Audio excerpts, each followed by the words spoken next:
అందరికీ ముందుగా ఉగాది శుభాకాంక్షలు. మీకు మీ ఫ్యామిలీ మెంబర్స్కి హ్యాపీ ఉగాది గైస్. ఈరోజు నేను టెంపుల్కి వచ్చేసాను. బయట ఎంత ట్రాఫిక్ అంటే అసలు లోపలికి వచ్చేసరికి ఒక్కసారిగా టెంపుల్లో ఎంటర్ అయ్యాక ఆ పీస్ వేరే లెవెల్లో ఉంటుంది కదా. మీరు ఎక్స్పీరియన్స్ చేసే ఉంటారు ఎంత ప్రశాంతంగా ఉంటుందో. మనం ఏం కోరుకున్నామో అది బయటికి చెప్తే జరగదని నాకు సెంటిమెంట్. సో చెప్పను అది.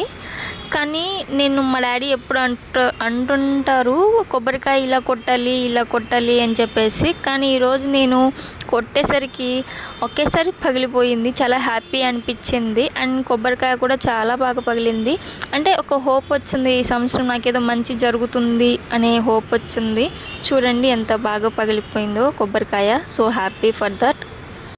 ఇంకా క్యూలో అయితే నించున్నాము నేను మా ఫ్రెండ్. చూసేయండి గైస్, చాలా ప్రశాంతంగా అయితే ఉంది కదా. ఆఫ్టర్ దట్ మీకు టెంపుల్ చూపిద్దాం అని తీసాను. టెంపుల్స్ అంటే ఇంకా చాలా పీస్ఫుల్ గానే కదా ఉంటాయి. అక్కడ కూర్చుంటే ఇంకా అసలు వెళ్ళాలనే అనిపించదు. సేమ్ ఫీలింగ్ నాది కూడా. అండ్ ఇక్కడ నేను కుంకుమ అయితే పెట్టేసుకుంటున్నాను దేవుడిది. అది చూసుకునే పెట్టుకోవాలా అక్క, దానికి కూడా వీడియో తీయాలా అంటే ఏదో అలా మెమొరీ తర్వాత ఉంటుంది కదా అని చెప్పేసి తీసేసాను. I like that. తర్వాత ఇంకా ఉగాది పచ్చడి ప్రసాదం తినేసాను. అసలు ఉగాది పచ్చడి అంటే ఏంటి? తీపి, వగరు, చేదు, ఉప్పు, కారం, పులుపు.